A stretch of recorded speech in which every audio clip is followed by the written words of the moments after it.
We've got the first batch of playoff rankings out. Who from the SEC is in the best position to make the college football playoff? Locked On SEC starts right now.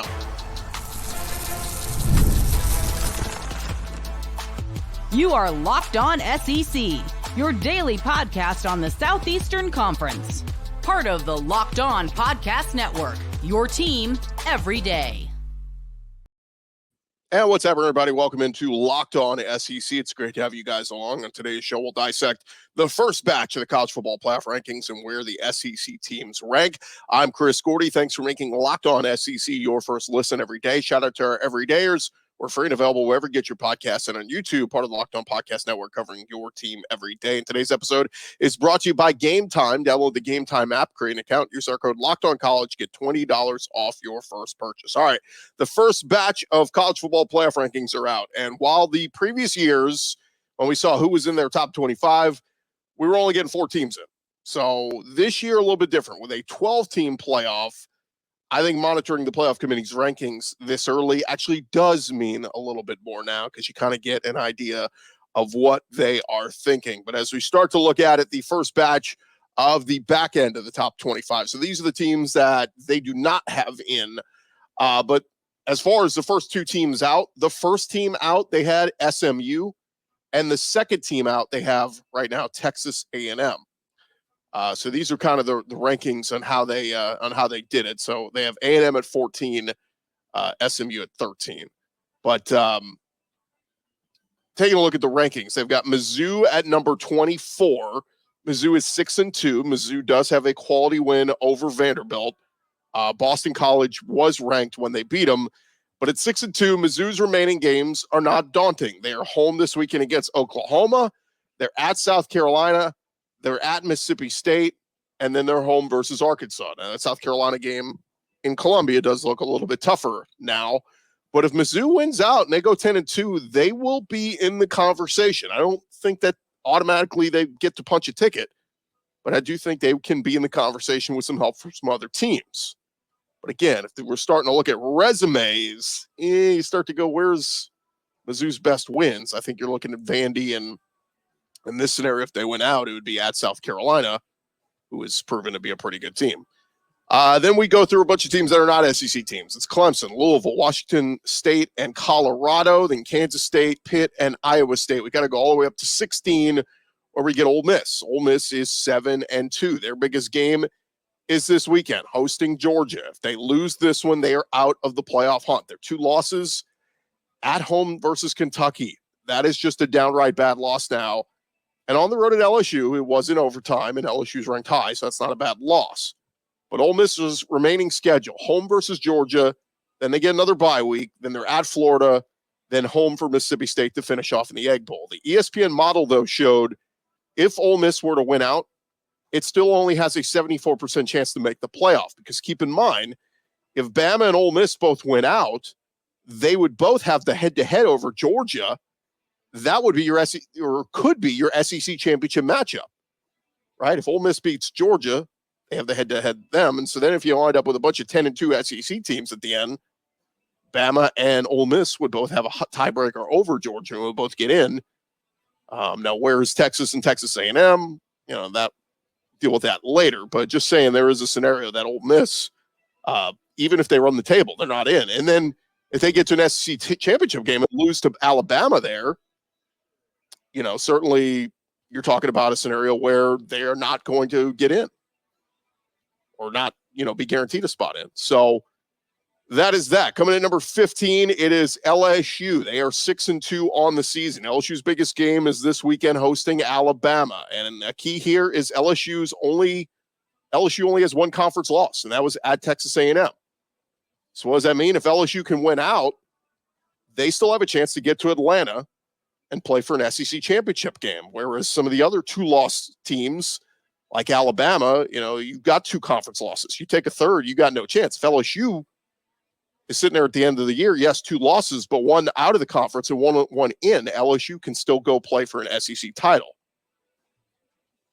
So when you're talking differently from them as a possible 10-2 at-large team, suddenly LSU, if they win an SEC championship, they could jump up to a top 4 seed and get that first round bye.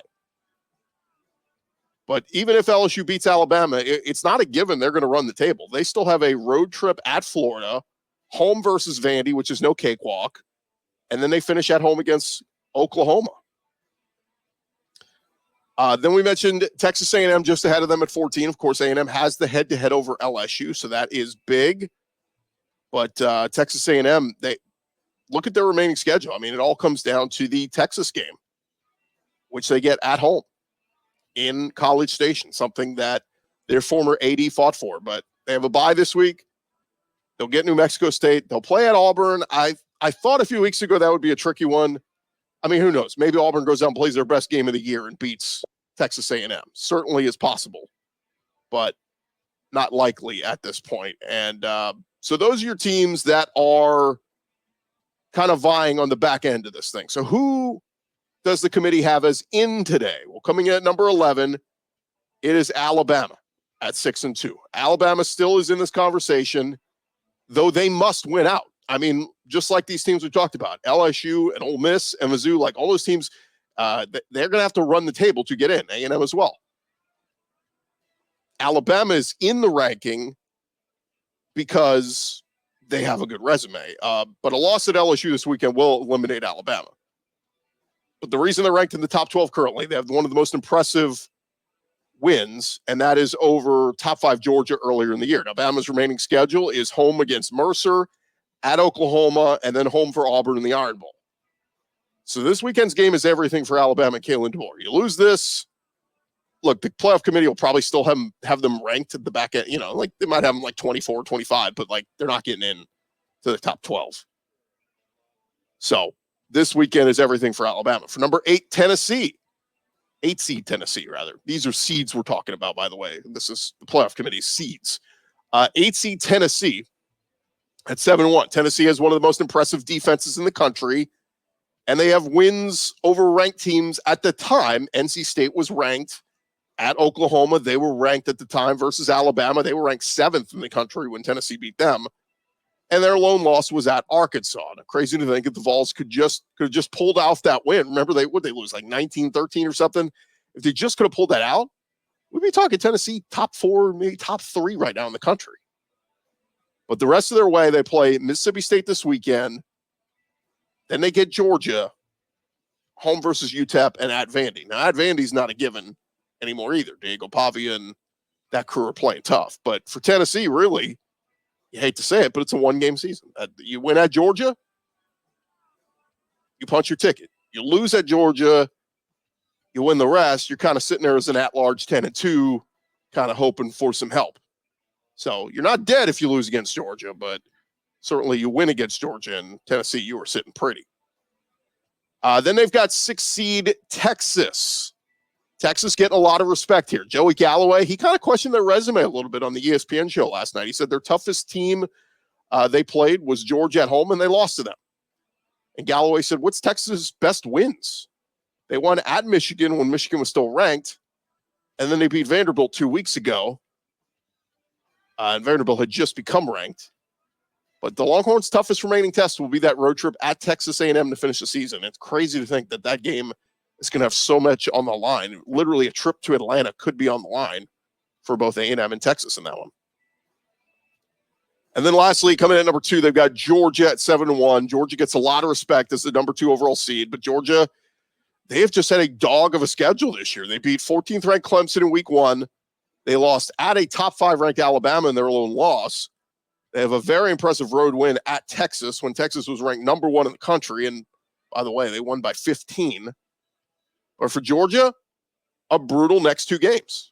At Ole Miss this weekend before they host a top 10 ranked Tennessee next week. And still, even if Georgia wins these 2, they then have to beat a really good team in the SEC championship game to get that top 4 seed still. So, yeah, the playoff committee can put Georgia as a 2 seed in here all they want. Georgia still has to prove everything. It's crazy to think this, but like the stretch Georgia's already played has been tough, and they've got a tough stretch still to go. Where some of these other teams, like basically a lot of the SEC is down. They have one game season left. You have one game. You win that one big game, you'll have a chance to win the rest of your games. For Georgia, even if you go into Oxford and beat Ole Miss this weekend, hey, guess what? Got to beat top 10 ranked Tennessee next week. And then even still, the thing I keep bringing up in all this is if you want to get a top 4 seed, you got to go win the SEC championship. And oh, by the way, that's another game against a top-ranked team. It's going to be tough. So here's where the committee has as far as matchups. They've got the 8 seed Tennessee hosting 9 seed Indiana. They've got 11 seed Alabama at 5 seed Texas, which would be a heck of a game. See Alabama go back to Austin where they went 2 years ago. 2 seed Georgia, as the projected SEC champ, would get the first round bye. They would host the winner of Notre Dame Penn State. And the winner of Alabama at Texas would move on to take on 3 seed Miami. If Tennessee were to knock off Indiana, they would then advance to take on top seeded Oregon. Now, Heather Dinich, she chimed in on the ESPN show last night. She said the 2-loss SEC teams should have all the 1-loss teams from other conferences very concerned. Because she made the case. She's like, look, a 2-loss SEC team will jump ahead of a lot of these other teams. If LSU beats Alabama this weekend and runs the table, they're going to jump ahead of SMU. And they're already ahead of an Iowa State, a Pitt, a Kansas State, a Colorado. So pretty compelling argument. But you think about it. A&M, LSU, Ole Miss, if any of those teams finish 10-2, they're going to finish ahead of a lot of these other teams that went, that go 11-1 because they're going to get the benefit of the doubt coming from a power conference like the SEC and having probably better resumes, frankly, if we go back and look at some of the teams they've beaten and some of the ranked wins that they have. All right, thank you guys for making Locked On SEC your first listen every day. Coming up next, we're going to talk with our buddy Clint Shamblin, host of Locked On Bulldogs, get his thoughts on the Georgia Bulldogs and what he thinks of their first playoff ranking. More Locked On SEC in just a second. First, I want to remind you guys, today's episode is presented to you by our friends over at Hims. And if you need some help in the bedroom department, but your schedule's busy, you don't have the time to go to a doctor's office to get treated for ED, through Hims, you could get a personalized ED treatment without stepping foot outside your door. Hims is changing men's healthcare by providing you with access to affordable sexual health treatments from the comfort of your couch. Hims provides access to a range of doctor-trusted ED treatments like chewable hard mints, and Viagra and Cialis and their generics for up to 95% cheaper. The process is 100% online, so there's no need for uncomfortable doctor visits. Just answer a series of questions on their website, and a medical provider will determine the right treatment option. If prescribed, your medication ships directly to you in discreet packaging for free. No insurance is needed, and one low price covers everything from treatments to ongoing care. With hundreds of thousands of trusted subscribers, Hims can help you find the right ED option that works for you. Start your free online visit today at hims.com/lockedon. That's HIMS.com/lockedon for your personalized ED treatment options. HIMS.com/lockedon. The products mentioned are chewable compounded products, which are not approved by or verified for safety or effectiveness by the FDA. Prescriptions require an online consultation with a healthcare provider who will determine if appropriate restrictions apply. See website for detail and important safety information. Subscription required. Price varies based on product and subscription plan. This episode also presented to you by our friends over at FanDuel. Look, we tell you guys, got to get ready for your college action, your NFL action with FanDuel, America's #1 sports book. Right now, new customers can bet $5 and get $150 in bonus bets if you win. The FanDuel Sportsbook app gives you everything you need to place live bets on the NFL and college all in one place. So when you get a hunch in the middle of the game, you can check out the latest stats, view live play-by-play, and so much more on the same page where you place your bets. Just visit FanDuel.com today to join. And again, you'll get started with $150 in bonus bets if you win your first $5 bet. Some of those SEC games already up there right now. Alabama -3 at LSU. You like LSU as the straight up underdog. Georgia -2.5 on the road at Ole Miss. You like Ole Miss to pull off the upset. All that is up there for you right now at FanDuel.com. Never waste a hunch and make every moment more with FanDuel, an official sportsbook partner of the NFL. We're along here Locked On SEC, and we were reacting to the college football playoff rankings. First batch that came out on Tuesday evening, and the top-ranked SEC team, it's the Georgia Bulldogs. Clint Shamblin of Locked On Bulldogs joining us now. Clint, your reaction? It's really wild to me. It's going to be interesting to see what plays out the rest of the year, because what I'm actually more interested in seeing, which was really wild to me, and by the way, Gordy, are you sure? I have Ohio State #2. Yeah. In terms of just the seeding, though, and how they did the rankings, right? I'm just making sure that we all understand this, because what's important to me is Georgia now has the ability to say, look, it's contested. Who knows what's going to happen? Ohio State. Now what's this narrative is saying, hey, look, guess what? The world is against us. This is what it tells me. And that's what I'm most interested in. Georgia says we have the best win of the season so far. Texas on it.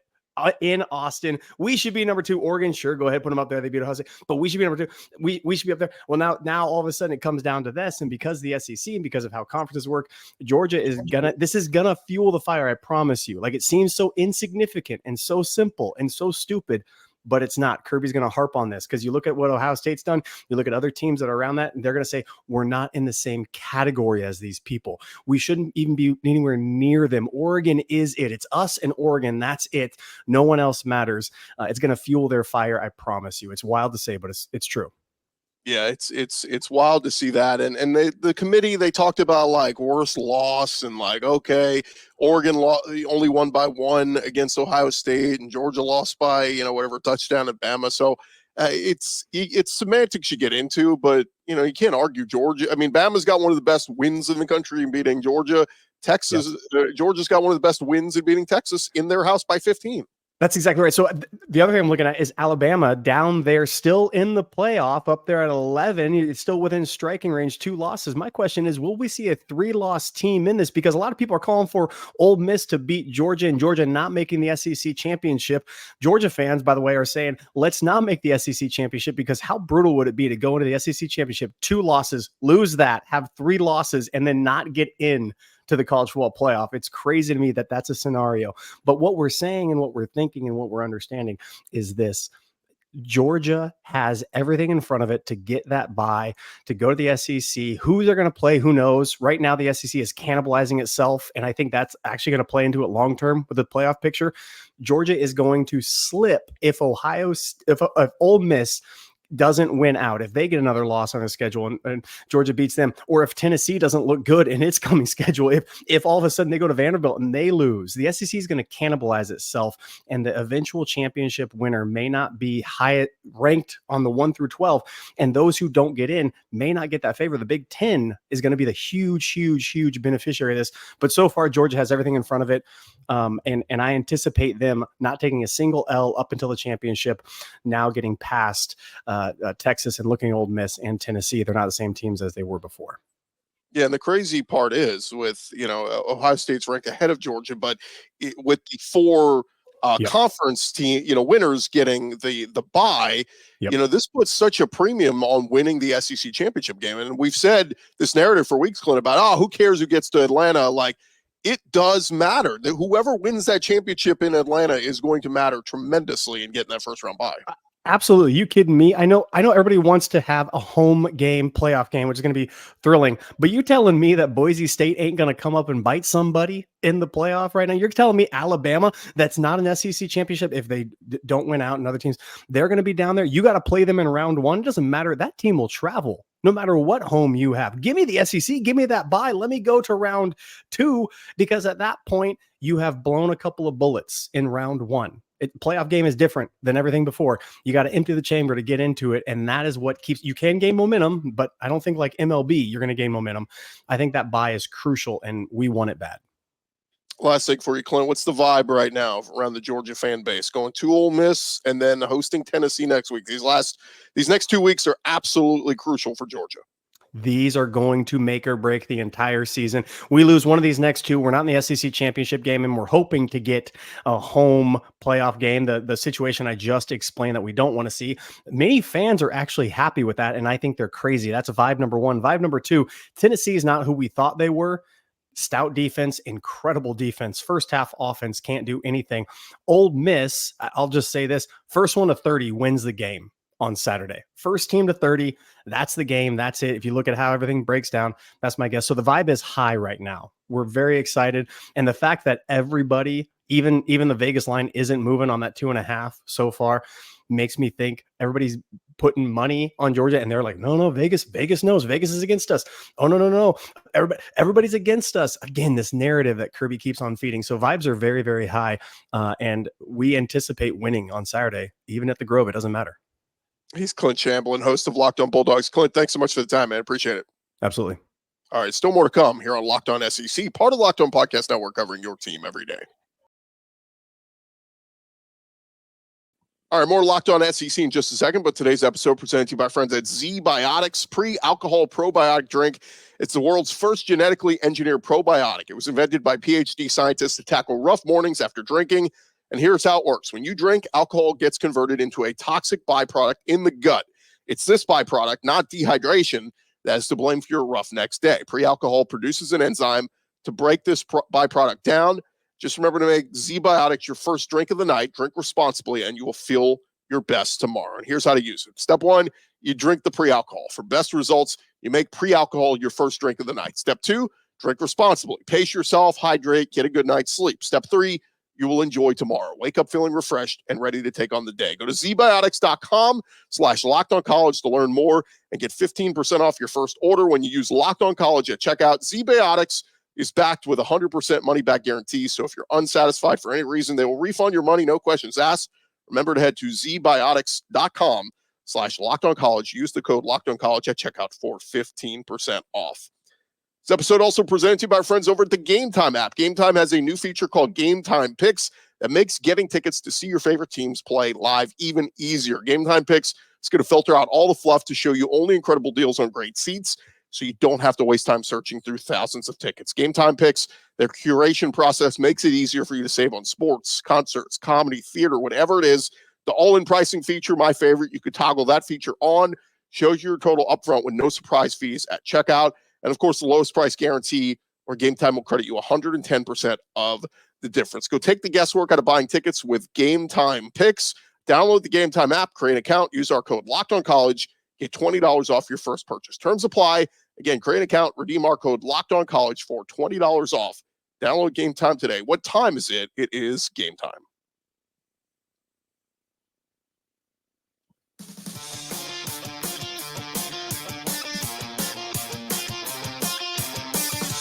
All right, roll along here. Locked On SEC. Thank you guys for making us your first listen every day. And before we call the show, we do have some business to take care of. We've got some news going on around the conference, so let's dive into it. Let's go around the conference. Boots out to the right. Makes the handoff. What a catch. Around the conference. We start over at Ole Miss as Jackson Dart and Jordan Watkins had an incredible Saturday this past weekend in their 63-31 win over Arkansas. Dart was named the Davey O'Brien National Co-Quarterback of the Week after tearing up Arkansas, 515 yards and 6 touchdown passes. Pretty impressive stuff. And for Jordan Watkins, he was named the Walter Camp Offensive Player of the Week with his 254 receiving yards with 8 catches, multiple touchdowns. It was quite a day for both of those guys. Congrats to both of them. But can you do it this week against the Georgia Bulldogs? That is another task in itself. Over South Carolina, Gamecocks, they picked up their monster win, knocking off top 10 ranked Texas A&M this past weekend, 44-20, and getting the win at home. Shane Beamer getting some recognition. He was named the Dodd Trophy Coach of the Week. South Carolina a chance to become bowl eligible next week as they travel to Nashville to take on Vanderbilt. That should be a big one against 2 really good teams. One other South Carolina note, they had a self-reported violation that has been resolved by the NCAA. The Gamecock football program will deal with a few minor penalties for a level 3 violation. NCAA, of course, has 4 levels of violations. Level 1 is the most serious. But according to David Cloninger of the Post and Courier, South Carolina will face a 1-week ban on recruiting, a 4-day reduction in recruiting days in the spring, and rules education for the football staff for their self-reported violation. The penalties for the actions of former football staffer Taylor Edwards, who is director of player personnel. He sent prospective recruiting documents to a player before they had entered the transfer portal. The report said this was an isolated incident. They got ahead of it and noted that Edwards departed in July shortly after receiving a new contract and salary increase. Paper obtained an email from late June in which Edwards was notified he had committed serious violations of NCAA legislation. In other news, over at LSU, they are gearing up for their big home matchup against Alabama this weekend. College Game Day will be there. Unfortunately for LSU, they're going to be down a key starter on the offensive line. Left guard Garrett Dellinger will miss the Alabama game, according to Brian Kelly. He had tightrope surgery during LSU's bye week this past week, and Brian Kelly added the team is hopeful they can get back for next week against Florida. But with Dellinger out, the Tigers will turn to redshirt freshman Paul Mubenga, who has seen action in 5 games this year. He got most of the run in that A&M game where LSU kind of struggled to run the football. Brian Kelly expressed confidence in him, said Mubenga is a key backup, said he's made his most progress through execution. He's a quick study. You don't have to tell him twice, and he understands our scheme. So I guess the good news for LSU after the loss to A&M, they had the bye week, so they've had 2 weeks of practice of Mubenga working in there, of course, going up against a really good defensive front for Alabama. That will be tough. Over in Oklahoma, Brent Venables, he met with reporters on Tuesday ahead of their big game, traveling to Mizzou. And this will be the first SEC meeting between the two old Big 12 foes. Oklahoma and Missouri have met 96 times before. In addition to the tension of that rivalry, there have been different transfers amongst the programs. Theo Weiss began his career at Oklahoma, spent the last couple of years at Mizzou. Mizzou also brought over offensive lineman Caden Green out of the transfer portal for Oklahoma. Former Mizzou wideout J.J. Hester is Oklahoma's leading receiver now through 9 games. But Brent Venables dismissed any idea that there's any bitterness between the two programs. He says, it's not spicy for me. Recruiting is incredibly competitive. Winning is hard. We're programs that certainly there's familiarity, but I don't think Eli Drinkwitz was on staff for any of the past Oklahoma Mizzou meetings, and what happens in the past doesn't necessarily have anything to do with what happens in the future, good or bad. As far as Theo Weiss or Caden Green, Venables said, spicy maybe for the media or the fans, but staff-wise, it hasn't. Regards to Theo, our offensive staff at the time, he wasn't a major part of what we were doing, and he was looking for an opportunity. He was nothing but great when he was here. He said, as for Caden, he went in there. He was a starter. He was a starter for us, but we're not surprised he has had success. He was a fantastic player. Now, Theo Weiss, he is on the other side, getting ready to go up against his former team and obviously wants to show up and show out for Eli Drinkwitz. He said team knows the steep history between these two teams. He said, look, I kind of had something built up inside of me to play this game, but now I know it is a rivalry, so it's built up even more. That was Theo Weiss saying that, but little history there between the two. Should be a fun one between OU and Mizzou. And look, we've got some good games this weekend. Obviously headlined by Alabama, LSU, and Georgia, Ole Miss, but South Carolina, Vandy is sneaky good. Florida, Georgia, we'll see. It doesn't sound like DJ Lagway is going to go, but there's the outside chance maybe he shows up. And if he does, Florida could give Texas a scare in Austin. Mississippi State, I don't think will have much success against Tennessee, but we've seen Tennessee's offense bogged down at times this year. If Michael Van Buren's doing his thing and able to find the end zone a couple times, maybe Mississippi State can hang around in that one, but not very likely. But that Oklahoma-Mizzou game, look, it's not the sexiest matchup, but it's one that Oklahoma, they almost need to win this one to get the bowl eligibility. They're at 5-4, and Mizzou, we know the outside chance, if they win out, still an outside chance of making the playoffs. So some good games in the conference this week. We'll preview more of them later in the week. But that is going to do it for this edition of Locked On SEC. Thank you guys for making us your first listen every day. For your second listen, go check out some of our other great podcasts. You can check out Stephen Willis, who does Locked On Ole Miss, does a great job there. Of course, Clint Shamblin, part of the Locked On Bulldogs podcast, talking all things Georgia. You can check them out as well. I'm Chris Gordy. This has been Locked On SEC. We'll talk to you guys tomorrow.